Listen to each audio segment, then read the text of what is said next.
Diga comigo, honra promove fé. A minha honra promoverá a fé. Lucas capítulo 7, versículo 1 e 9, nós temos a história da cura do servo do centurião, maravilhosa.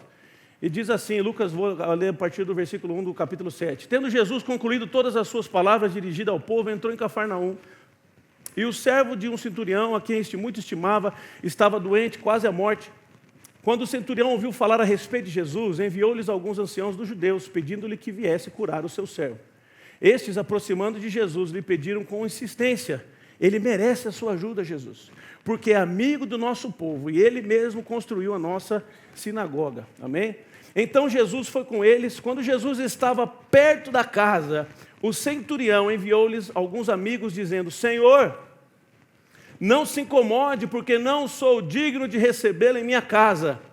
Por isso, não me julguei digno de ir falar pessoalmente com o Senhor. Porém, diga uma palavra, fala uma palavra, e o meu servo será curado. Irmãos, deixa eu parar aqui.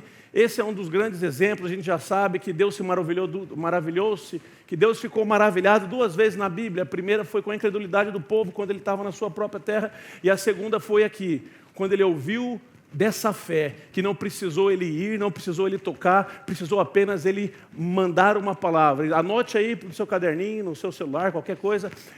O maior nível de fé é aquele que confia na palavra. É aquele que não pede sinal, é aquele que não pede confirmações, é aquele que não fica pedindo coisas, porque Deus falou, eu creio, vai acontecer. Ele chegou e falou: precisa vir não, Senhor, só manda uma. E Jesus falou: para tudo, nem em Israel achei fé como essa. Quem já leu essa passagem? Aí ele fala da gente: é por isso que eu digo que muitos verão do norte, do sul, do leste e do oeste assentarão à mesa com Abraão. Fala para o teu vizinho: é você. Está falando de nós. Nós que viemos desse mundão velho, sem porteira, mas um dia essa graça nos alcançou, nós aprendemos o que é fé e estamos à mesa com Abraão. Esse lado aqui está muito desanimado. Estamos na mesa com Abraão. Deixa eu dar uma chance. Estamos na mesa com Abraão, galera. Mas eu quero falar sobre honra.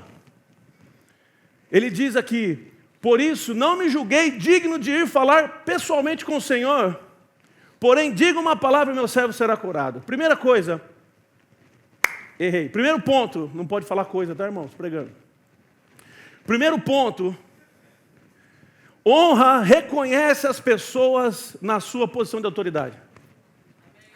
O centurião sabia quem ele era, sabia das suas falhas, dos seus erros, e por isso não se aproximou de Jesus com uma posição de superioridade. Todavia, ele era alguém de prestígio, alguém de respeito, alguém que construiu a igreja. Será que se fosse nós, irmãos, Deus nos desse essa capacidade, recebe aí, de construir a igreja? Uma pessoa só construir a igreja. Mas olha o nível de honra que esse cara andava. Ele falou assim: Jesus, não vem na minha casa, não. Muitos de nós iam falar assim: não, vamos fazer um banquete, eu quero que ele veja a minha riqueza, eu quero que ele veja os meus carros, eu quero que ele veja a minha mansão.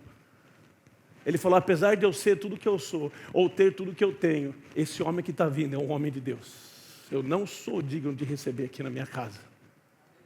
Honra, ele reconhece a posição de autoridade. Amém, irmãos? Talvez nós somos bons em pedir honra, mas não somos bons em dar. Certamente ele é um centurião, ele tinha soldados debaixo dele, ele poderia chegar e dizer uma ordem de comando. Não é isso, irmãos? Ele poderia exigir honra, porque ele tinha autoridade para isso. Mas aqui a gente aprende algo fantástico desse homem. Ele sabia dar honra. Amém, irmãos? Não importa o quanto você cresça, o quanto nós viemos a crescer, e nós vamos crescer muito. Honra nós vamos carregar, nós vamos dar honra a quem é digno. Nós vamos saber nos portar, nós vamos saber estar onde nós estamos e honrar as pessoas. Em todo lugar que você vai, sempre pense nisso, sempre é alguém que eu posso honrar. Amém, irmãos? Alguém que está te servindo, ou algum lugar que você está, você não chega lá na minha casa e fala para eu trocar meus móveis do lugar, fala ou não? Amém? Por quê? Não é sua casa. Não quero nem saber da sua opinião. Sim ou não? Você não pode, isso é desonra, sim ou não? Porque você reconhece, você não educa o filho dos outros, sim ou não? Eu só dou uma balinha para o Levi escondido, mas está tudo bem. Eu sou tio, não sou pai e mãe. Amém? Tio é diversão. Mas aonde nós vamos, nós temos que exercer essa honra. Então o centurião fez isso. Diga comigo, o centurião reconheceu a posição de autoridade. Versículo 8 ele diz assim: porque também eu sou homem sujeito à autoridade.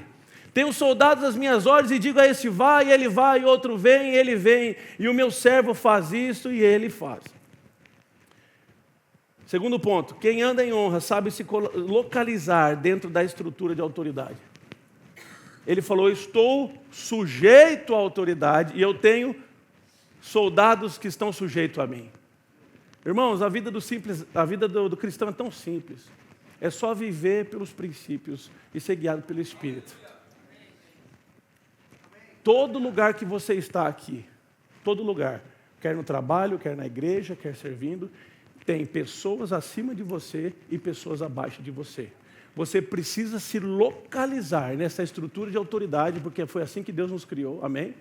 E você precisa entender, quem está acima tem que passar a visão. Quem está abaixo tem que pegar a visão e praticar com fidelidade. Então, isso muda muitas coisas, né? Lá em casa a gente toma uma decisão, não são as crianças. Amém? Aqui na igreja eu chego, quero ver o que o pastor quer fazer, não sou eu, sim ou não? A minha missão é ouvir e praticar e fazer, sim ou não? As pessoas que estão abaixo de mim, eles precisam ouvir a visão, a direção que eu tenho, transmitir para eles e eles ter clareza para executar. Então isso acontece em toda a esfera da sociedade, aonde há mais de 2 seres humanos, um precisa ser líder. Quem já brigou no primeiro ano de casamento? Só no primeiro ano, levanta a mão. Primeiro ano de casamento, nossa rapaz, eu vou pregar lá na praça, pelo menos o pessoal é pecador, mas é mais sincero, né? Quem teve dificuldade no primeiro ano de casamento aí? É do meu jeito, é do seu, quem diz que não tem, quem diz, irmãos, é o acordo. Né? Você namorava, ia para casa, né? Cada um fazia o que queria, né? Cada um pagava a sua conta, de repente é acordo. Amém ou amém? Se tem 2 juntos, um já precisa de liderança. Imagine nós, um grupo de pessoas, estamos chegando agora a 1000 igrejas, amém? Amém ou amém? Estamos chegando a 1000 igrejas, está pertinho aqui já. Como é que vamos fazer? Precisamos, irmãos, ter essa estrutura de honra, de autoridade estabelecida. Irmão, só pensa nisso. Quem é meu líder, o que ele quer que eu faça e eu vou fazer com fidelidade. Quem está abaixo de mim, eu vou passar a visão e eles vão saber o que fazer. Acabou, a vida é isso, irmão. É simples demais. Por isso que eu estava pegando no pé dos meus amigos aqui, pastores que não veio para cá. Tanta instrução foi dada para nós, irmãos. O que tem que fazer agora? Só praticar. E vai dar certo. É igual receita de bolo, irmão. É só fazer igual. Amém? Que vai sempre ter o mesmo resultado. Aleluia. Deus é fiel. Ao ouvir essas palavras, versículo 9, Jesus ficou admirado com aquele homem e voltando-se para o povo que o acompanhava, disse, eu lhes digo que nem mesmo em Israel eu encontrei fé como esta. Aí Mateus 8,13, que também é essa história, eu gosto do finalzinho. Então Jesus diz, Mateus 8,13, vá e seja feito conforme você crê. E naquela mesma hora o servo do centurião foi curado. Olha aí o poder da honra, irmãos. Honra com fé misturado. Oh, mistura boa. É igual açaí com leitinho. Não tem como não comer tudo, amém, irmão? É bom demais. Honra com fé misturada. A Bíblia até fala, irmãos, se o marido não honra a esposa, né, não trata ela como parte mais frágil, as orações são interrompidas. Quanto mais se andarmos em rebelião, quanto mais se andarmos reclamando, quanto mais se desonrarmos a nossa liderança, desonrarmos nossos irmãos, desonrarmos nosso cônjuge. Às vezes eu vejo tanto casal, irmão, na mesa expondo um outro. Um lar sem honra é um lar sem Deus. E antes de nós entrarmos para a verdadeira abundância, rios de provisão que Deus tem para nós, é necessário uma restauração da honra nos nossos lares. Uma restauração da honra nos nossos relacionamentos. É a primeira promessa com recompensa. Não é, diga montanha. A primeira promessa com recompensa é honra pai e mãe. Nós amamos, somos da palavra da fé, Todo dia a gente levanta as montanhas, sim ou não? Mas a honra promove a fé. E uma pessoa que anda em honra, em submissão, em autoridade, a fé dele trabalha desimpedidamente, como esse homem. O terceiro ponto é um ponto meio esquisito, mas ele vai fazer sentido. Ele diz assim: o centurião não pediu para Jesus ir na sua casa, nem tampouco foi ao seu encontro. Honra fará você receber de longe. Honra fará você receber de longe. Talvez você fale, eu preciso de mais network, eu preciso estar lá junto, eu preciso... Irmão, você não precisa estar em lugar nenhum, você precisa estar andando em fé, andando em honra, e Deus vai te achar. Aonde você estiver, se concentre em desenvolver a sua honra, a sua fé, a sua integridade, o seu caráter, e Deus está procurando. Quando Saul foi desqualificado, ele mesmo já disse, eu já achei para mim um outro substituto. Os homens, irmãos, não dão o dom. Homem nenhum concede dom. A nossa função é descobrir os dons. No meio da nossa estrutura, no meio das nossas organizações, no meio da nossa igreja, eu estou descobrindo os dons. Estou descobrindo quem está avançando, quem não reclama. Estou descobrindo quem serve, quem vai uma milha a mais. Quem está comigo? Eu falo para os pessoal lá na igreja, eu não tenho poder de fazer cabelo crescer. Amém? Nada contra careca. Deixa eu explicar. Nós somos como cabeleireiro. Nós, que estamos levantando ministros, a gente só dá o corte. Agora, se o seu cabelo não está crescendo, é porque você está desnutrido, porque você não está fazendo as coisas direito. Não sou eu. Agora, quando eu vejo um cabelinho crescer, aí eu falei, vamos dar uma ajeitada nisso aqui. É só um reparinho ali, só um reparinho aqui. Está lindo, você está crescendo, você está saudável. Amém, irmãos? Enganou-me. Me enganei quando eu achei que podia mudar alguém. Quem já teve essa frustração no ministério? Eu achei que eu podia mudar alguém, eu não posso mudar ninguém, irmãos. Eu só posso pregar a palavra, convidar a pessoa a desejar transformação. E aí sim, se ela desejar, Deus vai fazer as coisas acontecer. Amém? Mas eu não transformo ninguém, eu estou aqui para cooperar, ajudar, nutrir, alimentar, falar, cara, é isso, aquilo, outro. Quando ela crescer, aí nós vamos dar os passos. Amém, irmãos? Então a honra, ela vai fazer com que você receba onde você está. Dá um amém aí. Amém. Quem está online aí, meu povo de Orlando, bota aí no chat. Às vezes a gente assiste depois, por causa do horário, lá é 1 hora antes. Mas toda terça-feira, fala comigo, every Tuesday. Vamos lá, galera, every Tuesday. Nós estamos conectados. Olha que frase linda, em inglês e um português lá do interior. Nós estamos conectados, né? Deus faz milagre. Irmão, se Deus me tirou de uma cidadezinha de 7 mil habitantes, que só tinha uma igreja católica, uma padaria, uma sorveteria, um açougue, não tinha nenhum farol. Deus realmente pode fazer qualquer coisa. Aleluia! Olha que interessante aqui em Atos, versículo 23. Vamos falar um pouquinho mais de honra. E isso aqui é maravilhoso. Eu botei aqui, Paulo exerce honra mesmo quando é esbofeteado. Quem sabe o que é um esbofeteamento? Quem sabe o que é um pedala? Quem sabe o que é um tapa na cara? Aqui vocês falam tapa, né? Tapa, vai dar uma tapa. Olha aqui, Atos 23, versículo 1 diz assim, Paulo, fixando os olhos no sinédrio, disse, Atos 23, versículo 1, Atos capítulo 23, verso 1. Paulo, fixando os olhos no sinédrio, disse, meus irmãos, tenho vivido até o dia de hoje com a consciência limpa diante de Deus.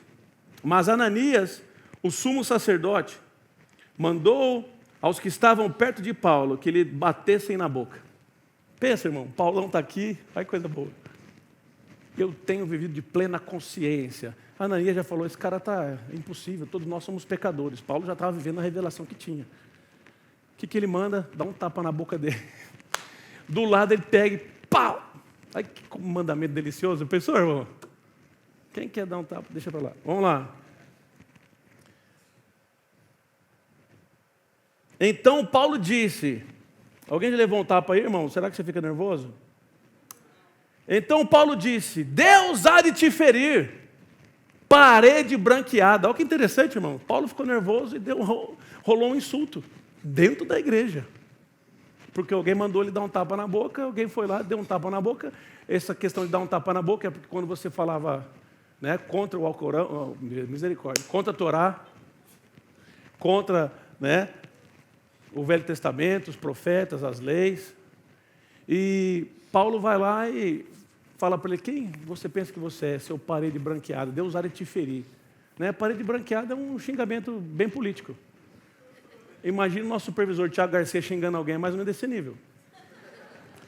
Não é igual nós no interior, que eu não posso dar alguns exemplos aqui, senão a live vai cair. Amém? Mas olha que interessante o que aconteceu. Versículo 4. Não, na verdade ele falou assim: você está aí sentado para me julgar de acordo com a lei, e contra a lei ordena que eu seja agredido. Foi algo feito injustamente contra Paulo. Versículo 4. Os que estavam ali perguntaram para Paulo: você está insultando o sumo sacerdote de Deus? Paulo então respondeu: eu não sabia, irmãos, que ele era sumo sacerdote, porque está escrito: não fale mal de nenhuma autoridade do seu povo. Olha que interessante, Paulo se retratou, ainda que lhe mandaram dar um tapa na boca, ele achou que era apenas mais um membro, mas não era Ananias, era o sumo sacerdote. Isso mostra para mim que Paulo sabia o que era a posição de autoridade. Ele sabia honrar e respeitar, mesmo quando as coisas não estavam ao seu favor. Mesmo quando alguém criou uma situação para o prejudicar, ele falou: eu não sabia que ele era sumo sacerdote, porque eu não posso falar mal da autoridade. Irmãos, tem muita gente que não aguenta nenhuma pressãozinha. Irmãos, para aquilo que Deus quer confiar em nós, Ele precisa que nós sejamos fortes. Nada vai te abalar, nada pode te tirar do caminho. Se é uma conversinha, ainda que fizessem algo erroneamente, que você tivesse o direito de se chatear, de falar, irmão, nós precisamos para comunicar ao reino dos céus e ao reino das trevas que eu estou decidido, que eu vou ser fiel ao meu Deus e à sua palavra, não importa o que aconteça, não importa o que fale de mim, porque eu já entendi que eu sou chamado para andar por fé, para chamar.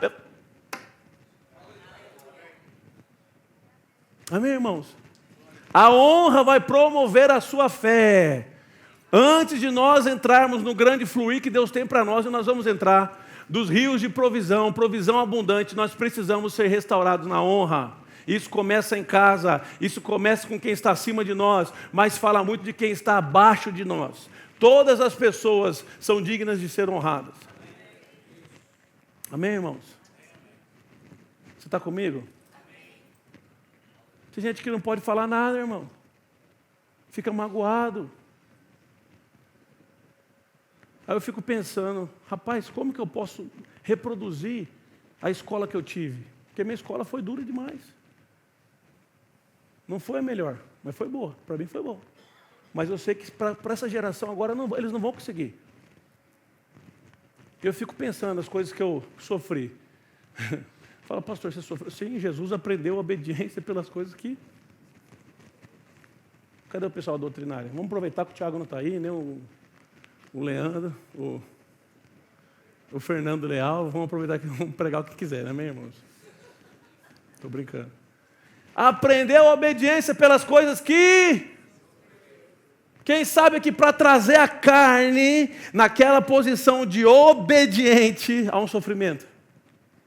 Quem já teve que perdoar quando não queria? Hã? Há um sofrimento, meu irmão.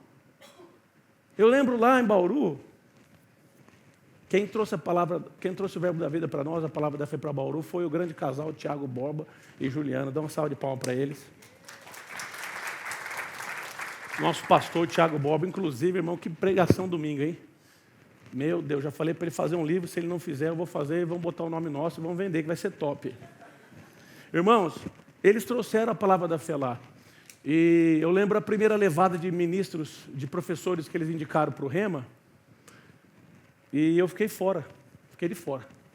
Eles chegaram lá, eu já estava lá, já trabalhava, pegamos firme, 200 alunos, primeiro ano do Rema, sensacional. Fizemos um sistema de boleto, reposição online, tudo aquilo foi Foi um projeto piloto lá em Bauru.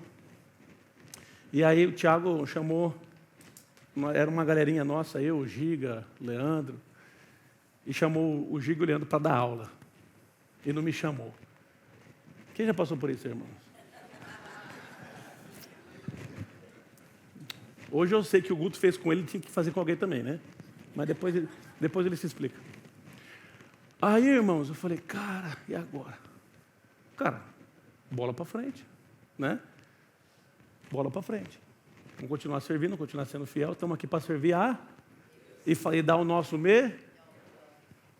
Mas essa conversa, irmão, não durou 2 minutos na cabeça. Não é aquilo que, às vezes, pessoas ficam chateadas com um negócio desse meses, anos. Eu vou sair da igreja, ninguém reconhece meu dom. Ainda bem que não te reconheceram, seu orgulhoso, vaidoso.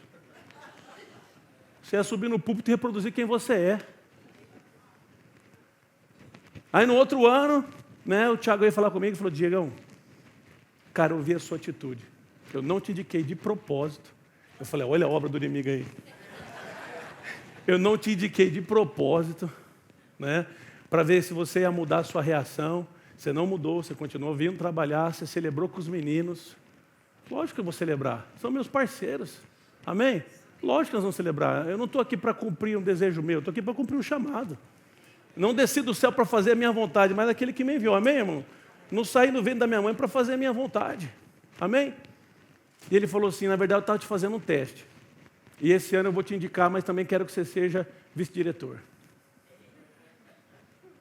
Amém, irmãos? Fique esperto, porque as coisas que estão te apertando, pode ser as coisas que você precisa superar, para que você esteja apto para entrar para o próximo nível. Honra promove fé. Aconteça o que acontecer, comunique honra. Honra não fala mal. Honra não busca os seus próprios interesses. Amém? Honra exalta os outros. Honra reconhece o pequeno esforço de alguém que está perto de você fazendo. Ande em honra, irmão. A sua fé vai trabalhar de uma maneira extraordinária, para a honra e glória de Deus. Amém?